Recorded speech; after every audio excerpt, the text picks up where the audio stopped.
Thumbnail देखकर जिस fact को आप जानना चाहते हैं तो आप उस फैक्ट को जानने के लिए आप डायरेक्ट ही स्क्रीन पर दिए गए हुए टाइम स्टैम्प पे जा सकते हैं और डायरेक्ट ही उस फैक्ट को जान सकते हैं। बाकी अगर आपको वाकई पूरा ये वीडियो देखना है तो चलिए शुरू से शुरू करते हैं। Number 10, Pacific ocean. अब यहाँ बस मैं ओशन की बात नहीं करने वाला हूँ बल्कि पैसिफिक ओशन वर्ड की बात करने वाला हूँ। पैसिफिक ओशन में जो पहला सी आता है उसमें सी करके कोई साउंड आता है, आखिरी वाले सी में के का साउंड आता है और ओशन में एसएच का साउंड आता है। अब इस बात पर आपने कभी ध्यान दिया था कि नहीं। Number 9, apples. एप्पल्स जनरली दो कलर के होते हैं, रेड और ग्रीन, जिसे हम सभी ने देख रखा है और उन्हीं में से एक एप्पल है ब्लू कलर का और वो ब्लू कलर का एप्पल आप में से काफ़ी अमीर लोगों ने शायद तक देखा होगा। इस दुनिया में करीबन 7500 तरह की वैरायटीज़ एप्पल की मौजूद है और उन्हीं में से सबसे महंगा वाला है ब्लैक डायमंड एप्पल्स, जो कि तिब्बत में पाया जाता है और ये चाइनीज़ रेड डिलीशियस फैमिली से बिलोंग करता है। और ये असल में ब्लैक नहीं होता बल्कि इसके ऊपर पर्पल का डार्क शेड कलर मौजूद होता है और ये अंदर से ही वाइट होता है जैसे कि नॉर्मली एप्पल में होता है। अब आप में से काफ़ी लोग मुझसे ये पूछोगे कि इस एप्पल में ऐसी क्या खास बात है, तो इसकी खास बात ये है कि ये काफ़ी महंगा है। इस एक एप्पल की कीमत करीबन 149 रुपीज़ होती है और ये एप्पल काफ़ी ज़्यादा अमेजिंग नहीं है बल्कि इसमें कम न्यूट्रिशन होते हैं नॉर्मल वाले एप्पल से। तो आप में से जो भी अमीर आदमी है वो एक एप्पल के लिए 149 रुपीज़ देना चाहे तो वो बिल्कुल इसे खरीद सकता है और उसका टेस्ट कमेंट करके बताना। अब इतने पैसे में तो मैं करीबन 4-5 किलो रेड एप्पल खरीद लूँगा जो कि नॉर्मली हम खाते हैं। नंबर 8, हवाई। हवाई पैसिफिक ओशन के बीचों बीच का एक आइलैंड है जो कि हर साल अमेरिका के अलास्का के पास 7.5 सेंटीमीटर जाते जा रहा है और ऐसा इसलिए हो रहा है क्योंकि अर्थ के नीचे जो टेक्टोनिक प्लेट्स हैं वो हर वक्त किसी न किसी तरीके से हिलती रहती हैं और इसी टेक्टोनिक प्लेट्स की वजह से हमारा इंडिया भी फॉर्म हुआ है। हमारा इंडिया फॉर्म नहीं हुआ है बल्कि हमारा इंडिया यूरोप में शामिल होता है, लेकिन इसी टेक्टोनिक प्लेट्स की मूवमेंट की वजह से हमारा इंडिया एशिया में आके जुड़ गया और ये आज से कई साल पहले हुआ था जब तक इंसानों का जन्म भी नहीं हुआ था। और इसी टेक्टोनिक प्लेट्स की मूवमेंट की वजह से कई सारे माउंटेन रेंज जैसे कि माउंट एवरेस्ट, हिमालयन रेंज का फॉर्मेशन हुआ था आज से कई हजार साल पहले।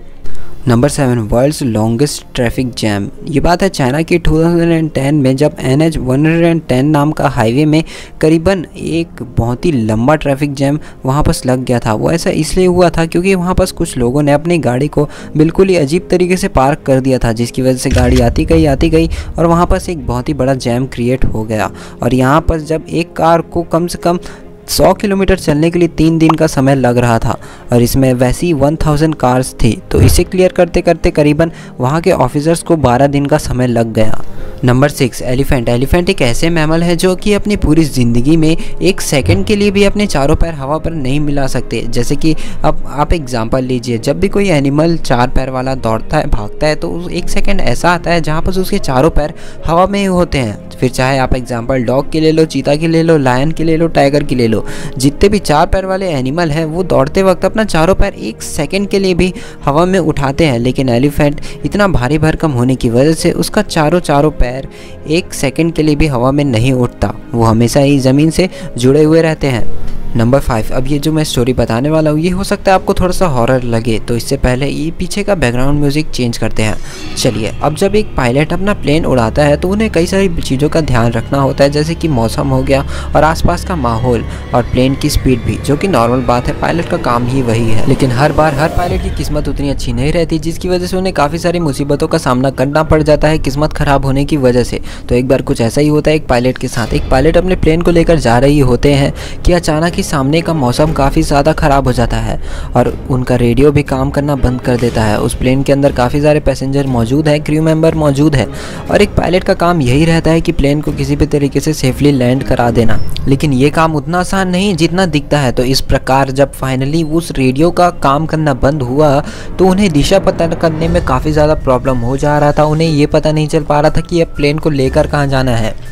अब आप मुझसे कहोगे कि प्लेन में एक ऐसा यंत्र रहता है जिससे हम दिशा को पता लगा सकते हैं, यानी कि कंपास, लेकिन वहाँ पर वो कंपास भी अच्छे से काम नहीं कर पा रहा था और मौसम वैसे ही ख़राब और चारों तरफ पैसेंजर की भी हाहाकार मौजूद थी, यानी कि कोई भी शांत बैठ ही नहीं रहा था। लेकिन जैसा कि आपको पता है कि जब भी आप मुसीबत में होते हो तो भगवान किसी न किसी तरीके से आपकी मदद करने के लिए किसी न किसी को भेज देता है, तो यहाँ पर भी कुछ वैसा ही होता है। अब जब यहाँ पर चारों तरफ वो काले बादल छाए हुए थे तभी अचानक ही हमारे पायलट को एक ब्लैक एरोप्लेन देखने को मिलता है और उस ब्लैक एरोप्लेन में एक ब्लैक पायलट मौजूद होता है और वो ब्लैक पायलट हमारे इस वाइट पायलट को एक दिशा दिखाने की कोशिश करता है कि प्लेन को लेकर कहाँ जाना है। तो उस तरीके से वो फाइनली उस प्लेन को संभालते हैं, यानी कि हमारे वाले पायलट। अब चलिए यहाँ पर मैं एग्जांपल लेकर बताता हूँ, ए और बी, और ये बी पायलट वही है जो ये ब्लैक पायलट है। जी हाँ, आप समझ गए। तो चलिए आगे बढ़ते हैं। तो जब ये बी पायलट ए पायलट को बता रहा होता है कि इस दिशा में लेकर जाओ, तो हमारा ये ए पायलट फाइनली प्लेन को कंट्रोल करना शुरू कर देता है और कंट्रोल करता है तो हम फाइनली उस तूफान से बाहर आ जाते हैं, यानी कि हम नहीं वो पायलट। और जब प्लेन फाइनली लैंड होता है अपने एयरपोर्ट पर, तब वहाँ पर वो तुरंत एयरपोर्ट की तरफ भागते हैं, उस ब्लैक एरोप्लेन वाले पायलट के बारे में पता लगाने की कोशिश करते हैं। सबसे पूछते हैं कि आखिरकार वो प्लेन कौन उड़ा रहा था, आखिरकार उन्हें उसे थैंक्स जो करना था। लेकिन यहाँ पर कहानी में एक बहुत ही बड़ा ट्विस्ट है। उन्हें बाद में जवाब मिलता है कि वहाँ पर ऐसा कोई भी प्लेन मौजूद नहीं था जो उन्हें दिशा दिखाया हो। वहाँ पर ऐसा कोई भी प्लेन मौजूद नहीं था ब्लैक कलर का जो वहाँ पर उस तूफान के पास उड़ रहा हो। वो एक अकेले इंसान थे, वो भी अपना प्लेन लेकर, जो सारे पैसेंजर को सही सलामत सेफली लैंड करवाए हैं। तो आखिरकार उनके जो मन में ये कहानी छप रही थी, आखिरकार उनके आसपास जो ब्लैक एरोप्लेन था वो सच में था कि नहीं।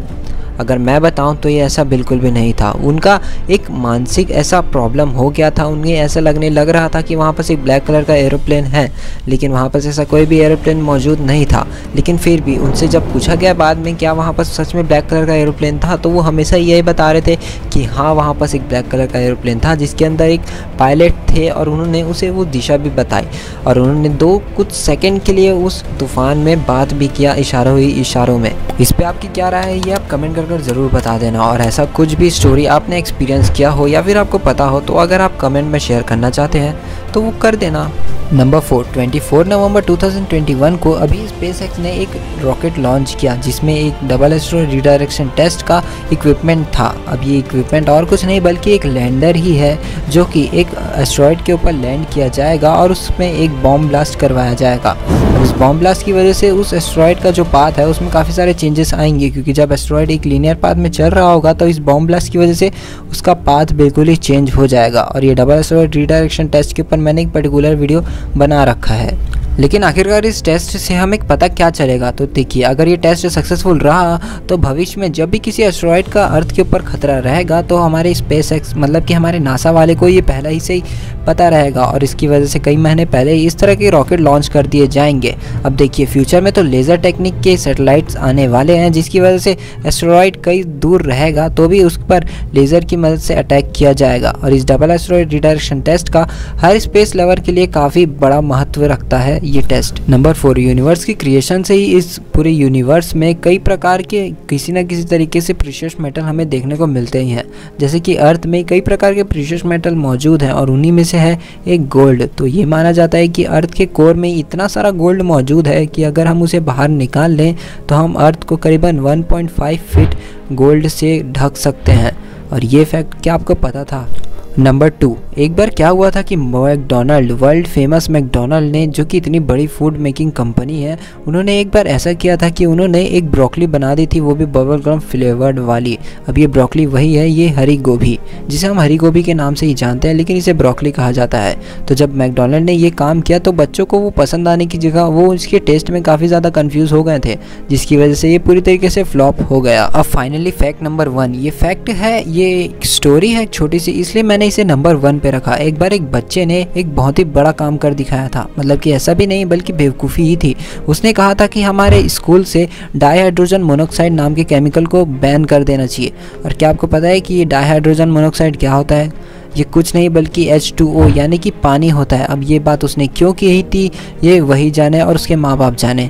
तो खैर, ये थे आज के 10 फैक्ट्स और इनमें से सबसे बेस्ट और अमेजिंग आपको कौन सा लगा और इनमें से कौन सा फैक्ट आपने पहले सुन चुका था, ये कमेंट करके बता देना। और मिलते हैं आपसे नेक्स्ट वीडियो में न्यू टॉपिक के साथ। तब तक के लिए बाय बाय और हमेशा की तरह thanks for watching this video.